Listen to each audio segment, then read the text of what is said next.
ओम श्री गणेशाय नमः। ओम नमो भगवते वासुदेवाय। ओम नमो नारायणाय नमः। नारायणं नमस्कृत्यं नरं चैव नरोत्तमं देवीं सरस्वतीं व्यासः ततो जयमुदीरयेतः। शुक्लां ब्रह्मविचारसार परमं माद्यं जगद्व्यापिनीं वीणापुस्तकधारिणीम् अभेदां जाड्यन्धकरापहां हस्ते स्फटिकमालिकां विदधन्ती पद्मासने संस्थितां वन्दे तां परमेश्वरीं भगवतीं बुद्धिं प्रदां शारदाम्। नमस्कार। राधे राधे। मेरे साथियों, प्रिय श्रोताओं, देश विदेश में स्थित हमारे सभी यूट्यूब परिवार के सभी सज्जनों, जय श्री राम, नमस्कार, सुप्रभातम, गुड मॉर्निंग। आज की पावन बेला में ब्रह्म मुहूर्त में हैं सर्वोत्तम सर्वसिद्ध सर्वशक्तिमान सर्वेश्वर परमेश्वर श्री नारायण के श्री चरण कमलों में हम बारंबार प्रणाम करते हैं। साथियों, नित्य निरंतर आप परम पुण्य को देने वाले माघ महात्म्य के इस दिव्य कथा को, दिव्य प्रसंग को आप श्रवण कर रहे हैं और अपने ज्ञात अज्ञात संपूर्ण पापों के विनाश के लिए श्री नारायण गोविंद भगवान के श्री चरण कमलों को साक्षी मानते हुए इस सत्कर्म की तरफ आगे बढ़ रहे हैं। और परमेश्वर वो पूर्ण ब्रह्म परमात्मा आपके ऊपर अपनी कृपा बना के रखें। आप प्रसन्न रहें, आप स्वस्थ रहें, आप धर्मनिष्ठ हो, आप कर्मनिष्ठ हो। आज का महात्म्य एक विशेष परोपकारी, कर्तव्यपरायण एवं परम पुण्य को देने वाला पर उपकार पर हित इतिहास माघ महात्म्य में मिलता है। तो साथियों, श्रवण कीजिए माघ महात्म्य के 13वें अध्याय का महात्म्य, और इसे नित्य निरंतर श्रवण करते हुए अपने और दूसरों का हित करते हुए इस कथा को श्रवण करना है। जैसे कि नित्य निरंतर एक इतिहास चल रहा है माघ महात्म्य के बीच में। भगवान मर्यादा पुरुषोत्तम रघुवंश नरेश मर्यादा पुरुषोत्तम राम जी के वंशज महाराज चक्रवर्ती राजा सम्राट दिलीप महाराज इस रहस्य को अपने गुरु के चरण कमलों में बैठ कर के श्रवण कर रहे हैं। माघ महात्म्य का यज्ञ गुरु आश्रम में हो रहा है और गुरु वशिष्ठ जी इस कथा को सुना रहे हैं। तो पूर्व कथा में आपने जाना कि एक वैश्य का बेटा नरक में चला गया और दूसरा माघ महात्म्य के स्नान से, पूजन मात्र से बैकुंठ को जा रहा है। और बैकुंठ में जाते जाते देवदूतों के साथ उसका संवाद चल रहा है। संपूर्ण महात्म्य के बारे में सुनाया जा रहा है। इस महात्म्य को सुनने के बाद विकुंडल के मन में विचार आया, मेरा तो उद्धार हो गया, मेरे पिताजी ने सत्कर्म करे, मेरे माता ने सत्कर्म करें, उन परम गति को प्राप्त कर लिया, लेकिन मेरा भाई, हमारे कुल के बीच में यदि एक आत्मा भटक रही है तो समस्त कुल वाले कलंकित हो जाते हैं। तो अपने भाई का उद्धार कैसे किया जाए। तो जब इस विचार को करते हुए वो धर्मराज, धर्मदेवता विकुंडल ने कहा कि हे देवदूत, जो आपने रहस्य सुनाए, तुम्हारे वचनों को सुनकर के मेरे मन में बहुत खुशी है। अर्थात मनुष्य का तन पा करके सत्कर्म के रास्ते पर चलते जीव अपना उद्धार कर सकता है। साधु जनों के वचनों से पाप नष्ट होने वाले होते हैं और अमृत मंडल के समान चंद्रमा जो शीतलता प्रदान करता है उसे सद्गति प्राप्त हो जाती है। लेकिन हे धर्मदूत, हे देवदूत, अब आप कृपा करके मुझसे यदि मैं अपने भाई के लिए कुछ कर सकता हूँ और किस प्रकार मेरे भाई का उद्धार हो सकता है। मुझे अपने भाई का भी उद्धार करना है, मुझे अपने भाई को स्वर्ग में लेके जाना है, उसे नरक से छुड़ाना है। तो मैं नरक से जाने से पहले अपने भाई के लिए कुछ उद्यम करना चाहता हूँ। हे देवदूत, मुझे कुछ भी उपाय कहो, कुछ भी इसके लिए विधि विधान कहो, मेरे भाई का उद्धार होना चाहिए, क्योंकि मैं अपने कुल को कलंकित नहीं देखना चाहता। तो इस रहस्य को पद्म पुराण के अंतर्गत गुरु दत्तात्रेय जी बता रहे हैं कि देवदूत ने विकुंडल के ऐसे वचनों को सुन करके मित्रता रूपी भाव से कहा, क्योंकि जब हमने किसी का साथ निभाना हो तो एक जो हमारा फ्रेंड सर्कल होता है, जो मित्र जिसे कहा जाता है, अर्थात दूसरे को दुखों को दूर करना ही मित्र है। पूर्ण भाव, स्वभाव एवं हृदय भाव के साथ किसकी सहायता करना मित्रता का एक प्रमाण है। तो मित्रता भाव रखते हुए उसका उद्धार करने के लिए देखिए देवदूत क्या कहता है कि हे वैश्या, यदि तुम अपने भाई के लिए स्वर्ग चाहो, भाई का उद्धार करना चाहो, भाई को नरकों छुड़ाना चाहो, तो कोई बड़ी बात नहीं है। तुम्हें कुछ दान करना होगा, तुम्हें कुछ जो तुम्हारे पास है उसे तुम दे दो।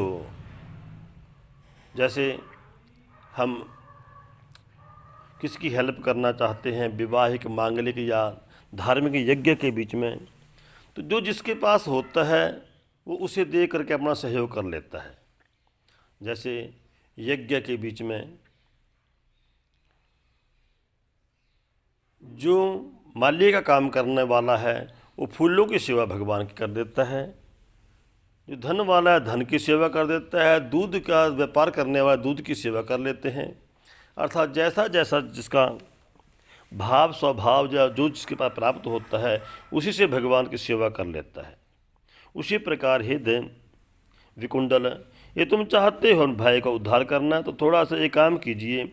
आपका एक पुण्य है, वो पुण्य तुम्हारे भाई को नरक से छुड़ा सकता है, और वो पुण्य अभी का नहीं है, वो तुम्हारे पूर्व 8वें जन्म का है। अर्थात इसके पहले जो तुम्हारे 8 जन्म हुए हैं, 8वें जन्म में तुमने एक वहाँ पुण्य किया है, और अभी वो पुण्य तुम्हारे खाते में है, तुम्हारे बैलेंस में है, तुम्हारे धर्म रूपी इस पोटली में है, धर्म रूपी खाते में है। तो बस उसका दान दे दो, बस पुण्य को ट्रांसफ़र कर दो अपने भाई के लिए, तुम्हारे भाई का उद्धार हो सकता है। तो जब पूर्व जन्म की बात को सुना तो विकुंडल कहता है कि महाराज, मैं नहीं जानता वो पुण्य क्या है, और मैं दे भी कैसे दूँ, क्योंकि ना तो मुझे पूर्व जन्मों का ज्ञान ही है और ना ही पूर्व जन्म के पुण्य का आभास है। मैं नहीं जानता हूँ, लेकिन फिर भी आप कहिए कौन सा वो पुण्य है, मैं अवश्य देने को तत्पर हूँ। तो वैश्य दूत कहता है कि प्राचीन काल में परम पुण्य को देने वाले मधुवन में की धरा के ऊपर सालक्य नाम के एक ऋषि थे। अर्थात जो भगवान माधव की नगरी जहाँ भगवान ने रासलीला करी, उसी मधुवन में एक ऋषि तपस्या कर रहे थे। तप करते करते ब्रह्म तेज को प्राप्त कर लिया। उसके बाद गृहस्थी में प्रवेश करते हैं और प्रभु कृपा से उनके घर में 9 पुत्रों का जन्म होता है। 9 पुत्रों का जन्म ध्रुव, शशि, बुध, तारे, ज्योतिषमान नाम के 5 पुत्र, अग्निहोत्री, प्रिया हो गए। अर्थात जो 9 पुत्र हुए उनमें 5 तो गृहस्थी में प्रवेश कर गए और 4 जो थे गृहस्थ आश्रम को छोड़ करके संन्यास एवं संसार के मोह माया से निर्मोही होकर के वन में जाकर के तपस्या करने लगे, वन में जाकर हरि का ध्यान करने लगे, हरि की उपासना करने लगे। 5 गृहस्थी हो गए, 4 सन्यासी हो गए। ये सीखा तथा यज्ञोवित रखते थे। पत्थर और स्वर्ण को एक समान समझते थे। अर्थात हमारे मन में भाव है कि पत्थर किसी काम के है नहीं और स्वर्ण बहुत महंगा है, ये हमारा और तुम्हारा मनोभाव है। लेकिन उन संतों के मन में ना तो पत्थर की कोई अपमान था, वैल्यू कम थी, और ना स्वर्ण की कोई वैल्यू अधिक थी। इस प्रकार अपने जीवन को भक्ति भाव से आगे जोड़ करके नित्य निर्वाहन करते करते जो कोई उनको अन्न वस्त्र देता था उसी से अपने शरीर का निर्वाहन करते थे। ये चारों भाई प्रतिदिन संध्या के समय ब्रह्म ध्यान करते हुए हरि के चरणों में विलीन होते हुए ध्यान मग्न होते हुए अपने जीवन का निर्वाह कर रहे थे। वात तथा शीत को सहन करते करते इन लोगों ने निद्रा और आहार का अधिकार त्याग करके विष्णु भगवान रूपी शंकर का ध्यान करते हुए नारायण के नाम का मंत्र जाप करते हुए ओम नमो भगवते वासुदेवाय, ओम नमो भगवते वासुदेवाय, ओम नमो भगवते वासुदेवाय इत्यादि महामंत्र का जाप करते करते जीवन यापन करने लगे।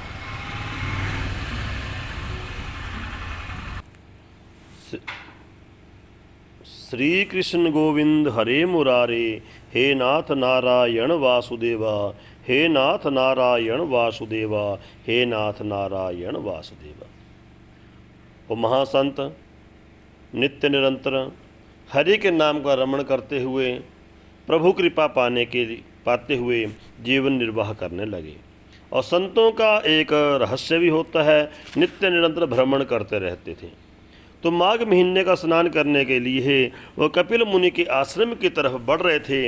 हे धर्मश्रेष्ठ, हुआ ये कि वो जैसी यात्रा पर जा रहे थे और तुम्हारा उसमें जन्म हुआ था और तुम मध्य प्रदेश के एक धर्मवती कुटुंब में उत्पन्न होकर के अपने परिवार के साथ धर्म का निर्वाह करते हुए अपने जीवन को बिता रहे थे।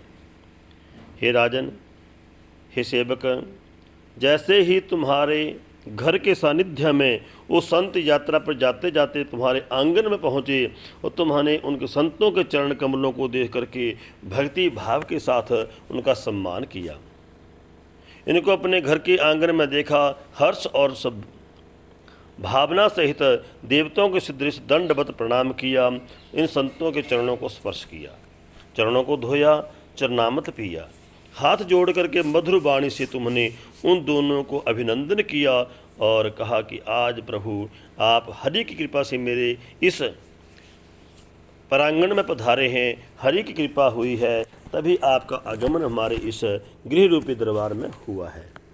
मैं आज सनाथ हो गया, मेरा घर, मेरी पत्नी, मेरे माता पिता, मेरी गाय, मेरी श्रुति, मेरे धन सभी धन्य हो गए, क्योंकि जब किसी घर में कोई संत ब्राह्मण यदि कोई प्रभु भक्त घर में आ जाता है उसका जीवन सफल मान लिया।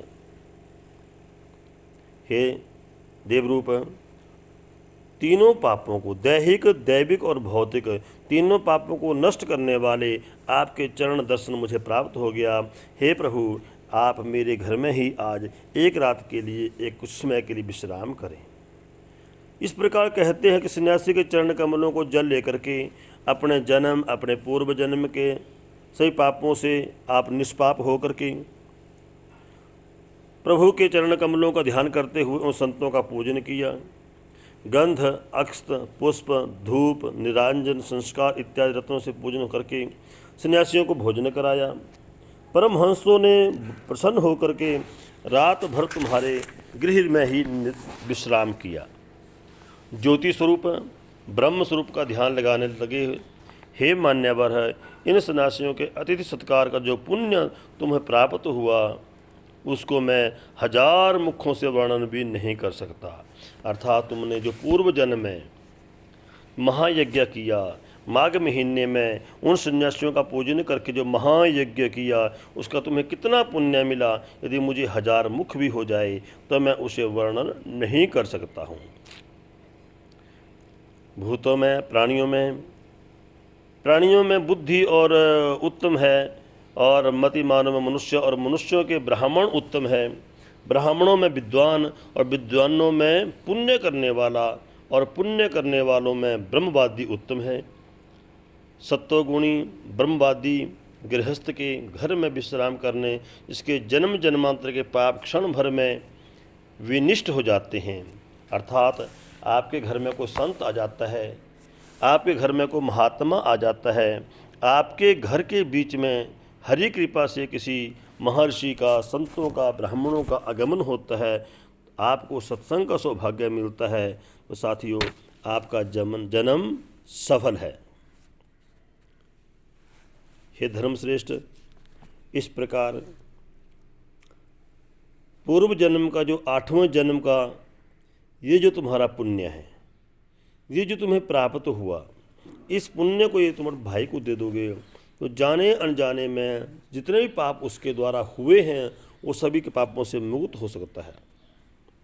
विकुंडल ने अपने भाई हाथ में जल लिया और पता तो था नहीं, देवदूत ने जैसे ही कहा कि तुम्हारा पुण्य है तो उसने कहा कि मेरे पूर्व जन्म के 8वें जन्म का जो दूत ने कहा जो पुण्य है, मैं उस पुण्य का संपूर्ण पुण्य जो है अपने भाई कुंडल जो नरक में गिर रहा है, नरकों की यातना को भोग रहा है, मैं उसके उद्धार के लिए परमेश्वर आपके श्री चरण कमलों में अर्पित करता हूँ ताकि उसके पुण्य के प्रभाव से मेरे भाई का उद्धार हो जाए, मेरे भाई को सद्गति प्राप्त हो जाए। इस प्रकार जैसे ही दान दिया, जैसे ही विकुंडल ने पुण्य का दान दिया, उसी समय वो पापी वो कुंडल नरक से छोड़ करके देव रूप धारण करके स्वर्ग की प्राप्ति के लिए दिव्य विमान में विराजमान हो गया। फूलों की वर्षा होने लगी, स्वर्ग में देवी देवता फूल बरसाने लगे। इस प्रकार दोनों भाई कुंडल और विकुंडल उस पुण्य के प्रभाव से, माघ महात्म्य के प्रभाव से, माघ स्नान के प्रभाव से, संतों के आशीर्वाद के प्रभाव से परम गति को, परम धाम को, दिव्य धाम को प्राप्त हो गए। महर्षि वशिष्ठ जी कह रहे हैं, इस प्रकार इतिहास को जो कुछ सुनता है, सुनाता है, इस रहस्य को प्राप्त कर लेता है, वो अनेकानेक पापों से युक्त होने पर भी बड़े से बड़े दान, गौदान, कन्यादान, भूमिदान, बड़े बड़े दानों से बढ़ करके जो माघ महात्म्य का पुण्य है उस पुण्य को प्राप्त कर जाता है। हे राजन, राजा दिलीप को गुरुवर बता रहे हैं, इस प्रकार ये रहस्य अपने भाई का उद्धार कर दिया। यदि हम भी जान करके इस परम पावन माघ महात्म्य का यदि श्रवण कर लेते हैं, पारायण कर लेते हैं, अपना और अपने कुल के वंशजों का उद्धार कर सकते हैं।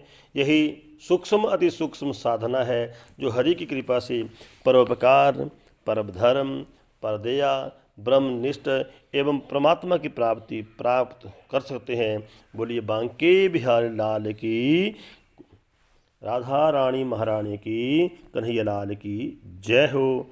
सर्वे भवन्तु सुखिना, सर्वे सन्तु निरामयः, सर्वे भद्राणि पश्यन्तु, मां कश्चित् दुःखभाग् भवेत्। ओम शांति, ओम शांति, ओम शांति, ओम।